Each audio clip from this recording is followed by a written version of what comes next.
Hi everyone, today we will talk about chapter 5, Analyzing Argument. To analyze an argument means to break it down into its various parts to see clearly what conclusion is dependent and on what ground. Analyzing argument is an important critical reasoning skill because to verify pop talent, we can think critically about what we don't understand. In this chapter, we discuss two methods for analyzing argument, one for short argument and one or longer argument. Diagramming short arguments. Diagramming is a quick and easy way to analyze relatively short arguments, i.e. arguments that are rarely a paraphrase in or shorter. This section explains how the diagramming method works. First, read through the argument and circle any premise or conclusion indicator you see. For example, the death penalty should be abolished because it's radically discriminatory. There are no invention that is a more effective deterrent than imprisonment, and innocent people might be executed by mistake. Second, number the statement consecutively after applying the argument. One, the death penalty should be abolished because 2. It radically discriminatory. 3. There's no evidence that it's the more effective deterrent than imprisonment. And 4. Innocent people might be executed by mistake. Thus, all the number on a page with premises plan about the conclusions they are claimed to support. Fourth, omit any logically irrelevant statement, that is, statement that don't function as either premises or conclusion in the argument. In this particular example, there are no logically irrelevant statements. Finally, using raw to mean is false as evidence for creates a kind of logic that indicate relationships of argumentative support. In this argument, each of the three premises provide independent support for the conclusion. A premise provides independent support for a conclusion when it provides a separate freestanding reason for accepting the conclusion. We symbolize this relationship of dependent support by drawing a route from each of the three premises to conclusion. In some arguments, the premises work cooperatively rather than independently to support the argument conclusion. For example, first, every one member of the opposed association is more than 50 years old. Second, Bob is a member of the opposed association, so thus Bob is more than 50 years old. Here the argument premises provide link support for the conclusion. A premises provide link support when it works closely with another premises to support the conclusion. More precisely, a permits providing support for conclusion when the amount of support is provided would be weakened or destroyed by the removal of some other premises in the argument. We symbolize relationship of linked support by underlining the linked premises and putting a plus sign between them. Thus, the argument approach can be diagrammed as follows. This basic distinction between linked and independent premises isn't hard to understand. Two premises are like if the admissions of one the premises would reduce the amount of support provided by the other. For example, first, no member of the Mill City High School marching band are chunky fans.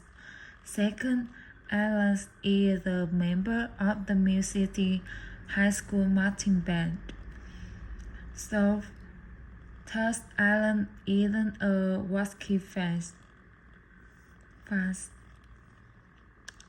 In this sample, neither premises provide any support for the conclusion without the other. Taken together, however, the linked premises violate implicit the conclusion.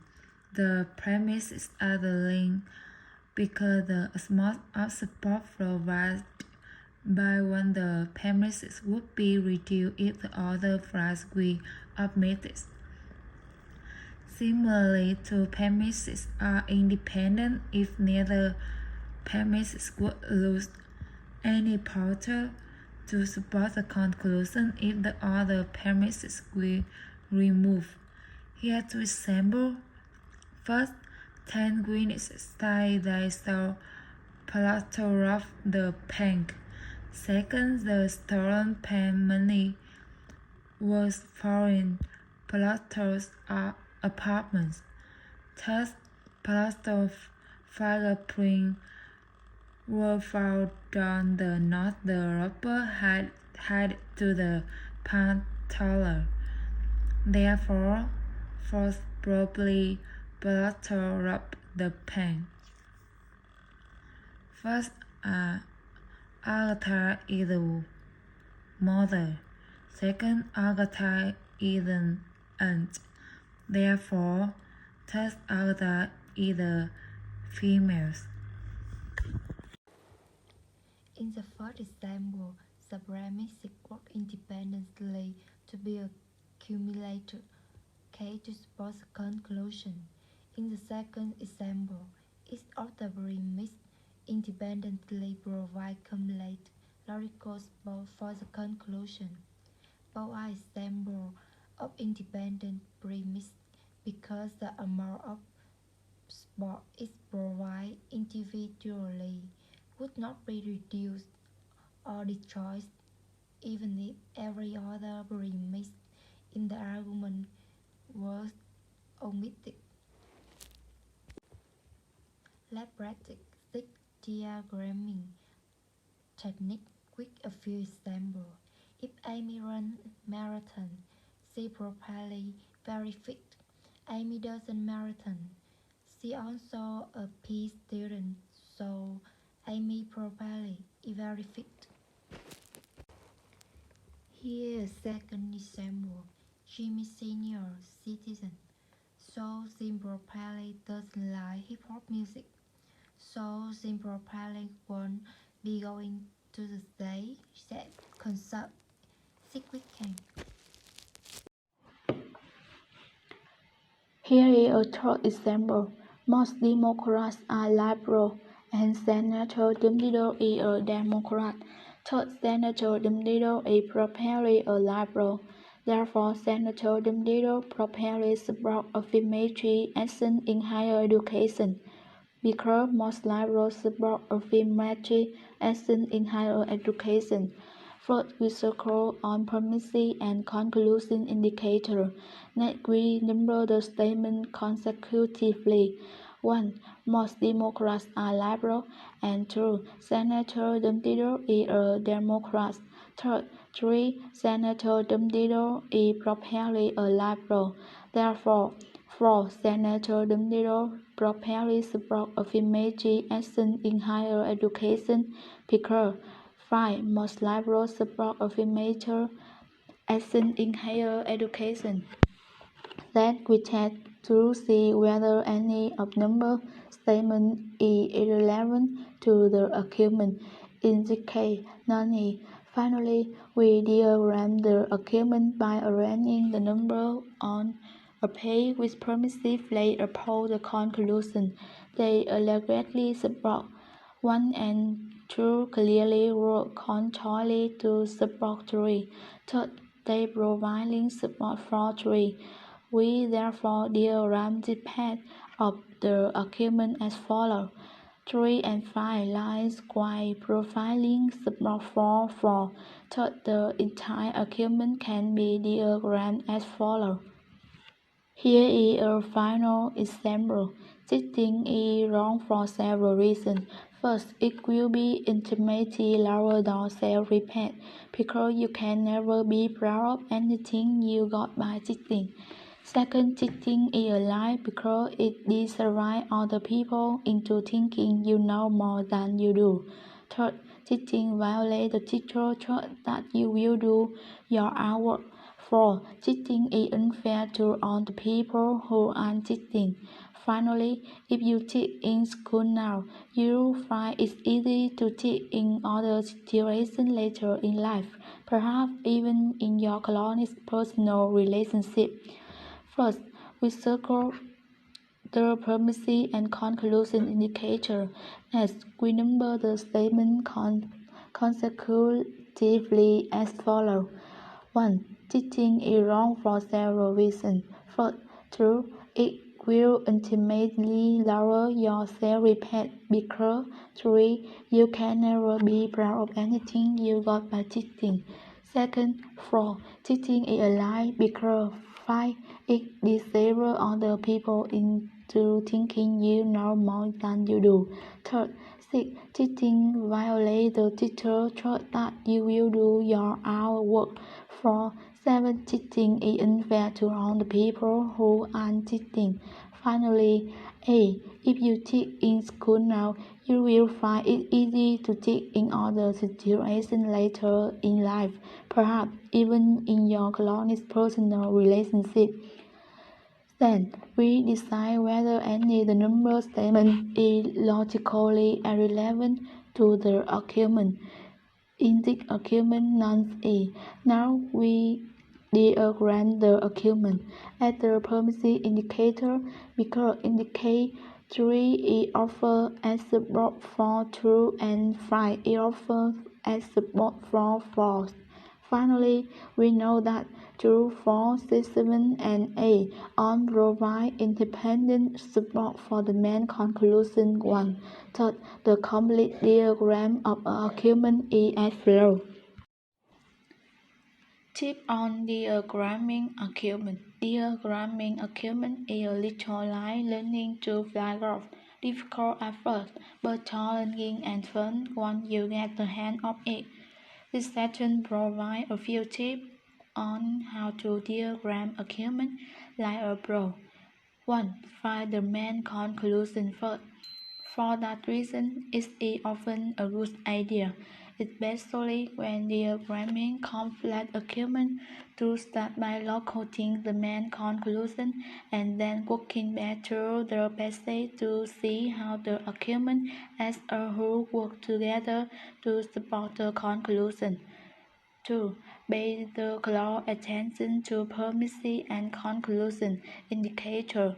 One common mistake students make in diagramming argument is to overlook primacy and conclusion indicator, such as things as so and because.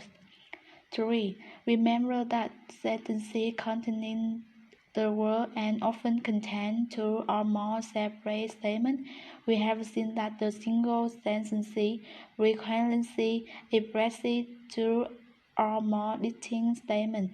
Sometimes These statements are separated by the word and. 4. Trick conditional statement, if-then statement, and disjunctive statement, either or statement, and single statement. Conditional statements should be always be strict as a single logical unit because they accept a single complete truth. Conditional sentences accept only a single statement. They should always be treated as a single logical unit for purpose of argument analysis. Disjunctive statement, like a conditional statement, express a single complete truth. They should always be diagramming a single statement. 5. Don't number or diagram any sentence that is not a statement. Argument by definition consists in the line of statement that is sentences that it makes sense to regard as either true or false. Consequently, questions, circumstances, exclamation, and other non-statements should be omitted from argument diagram. 6. Don't diagram relevant statement because the purpose of an argument diagram is simply to map the logical structure of an argument. Such statements should be ultimate. Don't diagram redundant statement. Many arguments contain redundant statements, that is, statements that basically repeat what already been said. Such statements are often useful for rhetorical purposes, but they should be omitted in argument diagram because they merely clutter in the argument. Summarizing longer arguments. Diagramming works well with relationship. Short argument, but with longer argument, it quickly becomes cheated and confusing. Consequently, it is usually better to summarize lengthy argument rather than diagram some. In summarizing, we don't try to identify every single step in an argument. Instead, the goal of an argument summary is to provide a synopsis of the argument that accurately recites the main point in the summarizer or word. In the session, we introduce a method for summarizing longer arguments called standardization. Summarizing involves two skills of argument analysis that are not generally used in argument diagramming, namely paraphrasing and finding missing premise and conclusion. Paraphrasing. The purpose of an argument summary is to clarify an argument structure by reciting its main point as briefly, clearly, and accurately as possible. Because many arguments are expressed in ways that are not slightly wordy, complex, or of course it is often necessary to recite some in ways that are simpler and easier to understand. A paraphrase is a detailed recitation of a passage using different words and phrases. A good paraphrase, an accurate, clear, concise, and charitable. Let's look at each of the four qualities. A good paraphrase is accurate. A good paraphrase is clear. A good paraphrase is concise. A good paraphrase is charitable. 1. A good paraphrase is accurate. The first feature of good paraphrase is that it is accurate.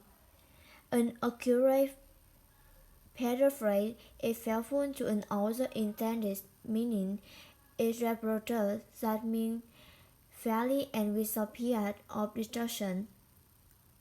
Such an example. The first paraphrase clearly distorts Washington's argument, making it easier to attack. Washington doesn't say, for example, that Europe's future interests are totally different from ours. Note he said flatly that we shouldn't become involved in Europe's political affairs. The second paraphrase is more faithful to Washington's intent. True, a good paraphrase is clear.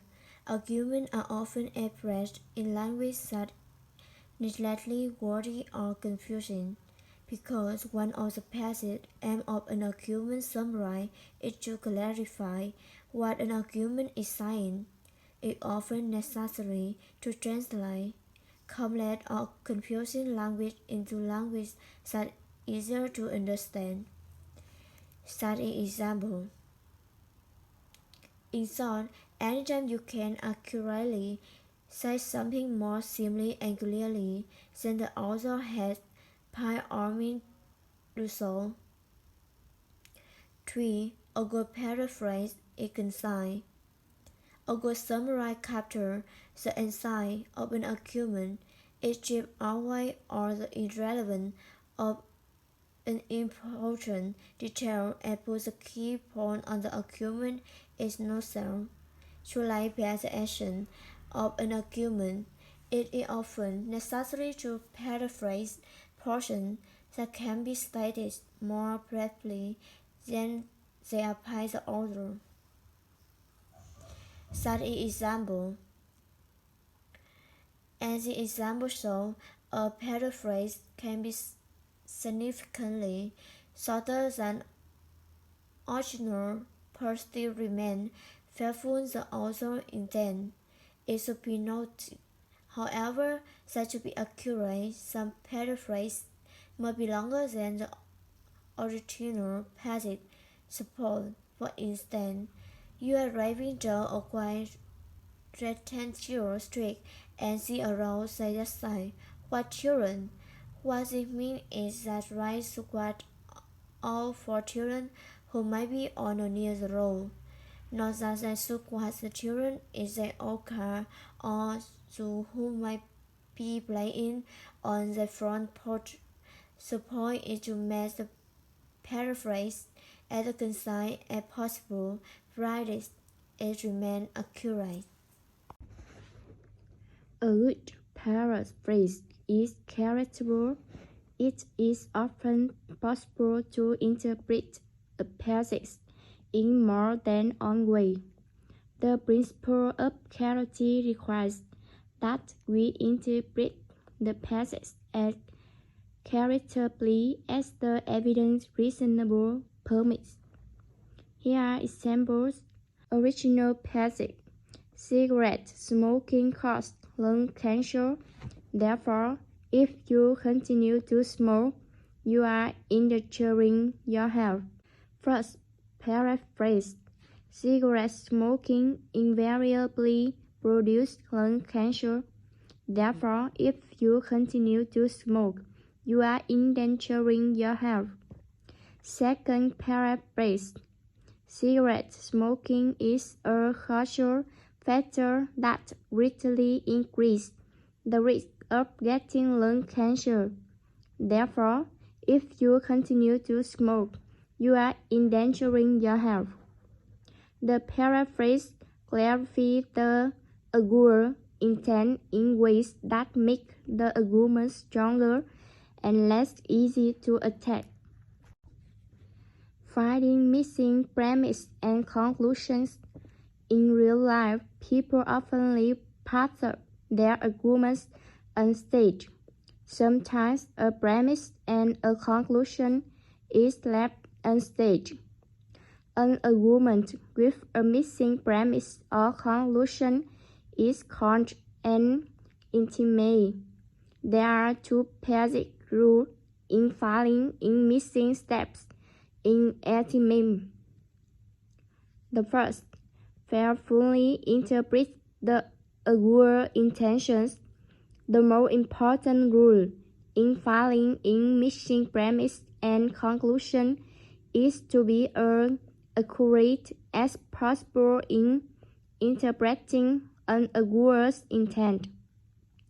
The second, be charitable. This means see We should be looking for a way to complete the argument that is reasonable way to explain the uncertain intention of the arguer and make the best argument possible. Summarizing extended argument.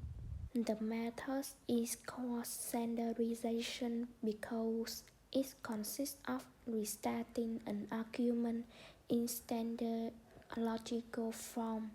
An argument is said to be in a standard logical form when each step in the argument is numbered consecutively. Premises are stated about the conclusions they are claimed to support, and justifications are provided for each conclusion in the argument. How to standardize an extended argument? First, read through the argument carefully and try to identify its main conclusion. Second, focus only on the key points in the argument. Omit any statement that provide little or no direct support for main conclusion. Third, number the steps in the argument and stack them in correct logical order. 4. Include only two missing premises or conclusions that are important in understanding and evaluating the central argument. 5. As parenthetical justifications for each conclusion in the argument. In this argument, there are four statements, three premises, and a conclusion. To standardize the argument, we first number the statements and list them in logical order. First, the desire for perfect happiness is a natural longing impulse in all human beings. Second, everything that is in human nature has been put there by God. Thus, in his wisdom and godliness, God could not have implanted a natural longing that was impossible to fulfill. Therefore, it must be possible for human beings to achieve perfect happiness. We check to see whether any obstacles in the argument are necessary or irrelevant. Then we check to see whether there are any crucial premises or conclusion missing in the argument. In this case, no statement needs to be added because the argument is deductively valid as it stands. Finally, we add justifications to indicate which premises are extended to support with conclusions.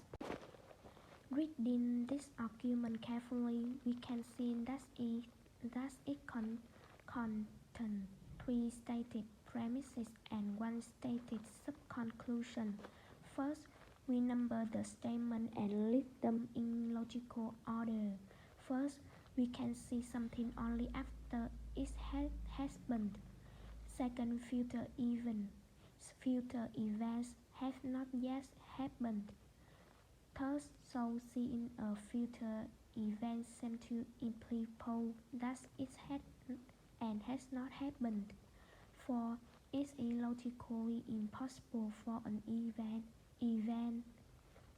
to have happened and not to have happened. Second, we check to see whether the argument contains any unnecessary or irrelevant steps. In this case, none of the statements is unnecessary or irrelevant. Thus, we look to see if there are any important premises or conclusion missing in the argument. He won with the standardization of the argument, losing the $6.7 million a year generated by the tax would for purchase costs that could harm the quality of learning at a time when schools are struggling to improve academic achievement. The money will be used to fund the daily operation of the school, not to build new buildings or add programs. Voting against the tax will hurt the 56,000 students who rely on the public schools. This standardization, though somewhat lacking, is relatively straightforward.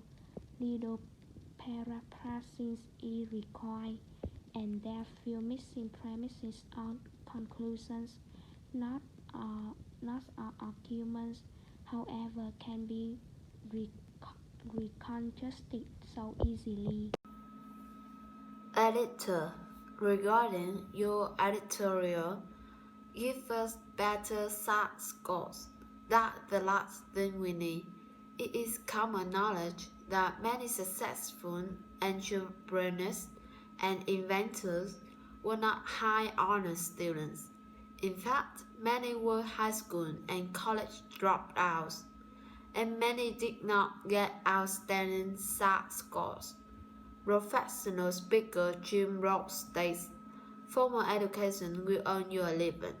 Self-education will earn you a fortune. You determine how much of a fortune you will earn by how much self-education you decide to get. So, there must be better predictor of success than grades and standardized.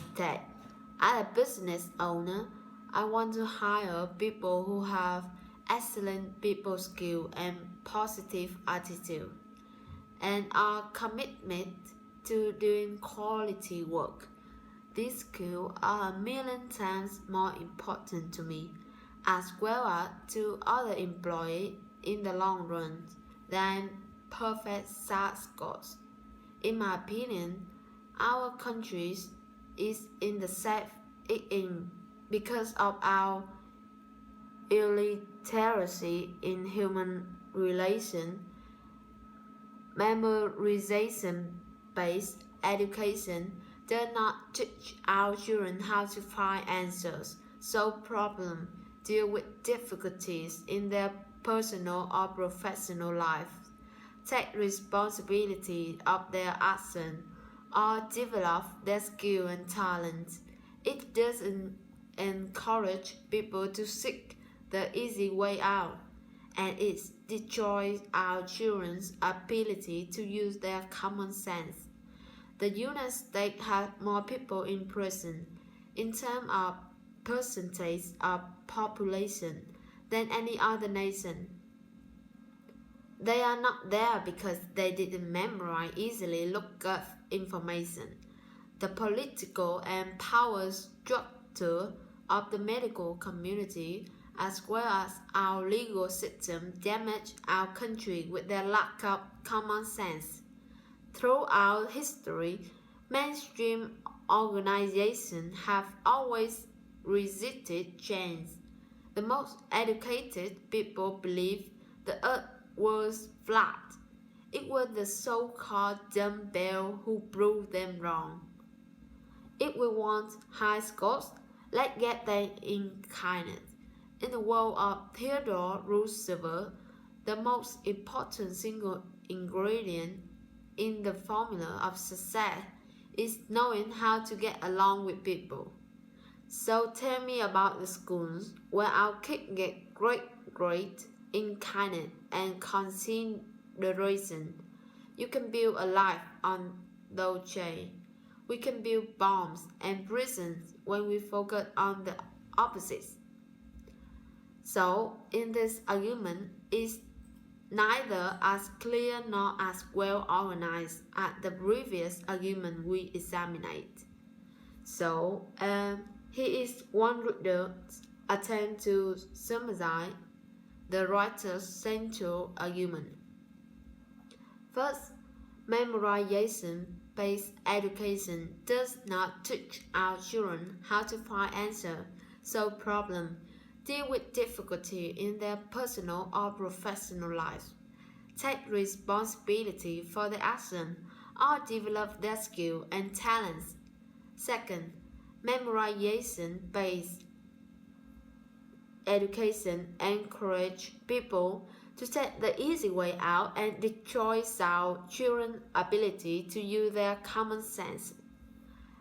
Third, memorization-based education is largely responsible for the bad state of this country in today, including the high recent population and the lack of basic common sense in our medical and legal community.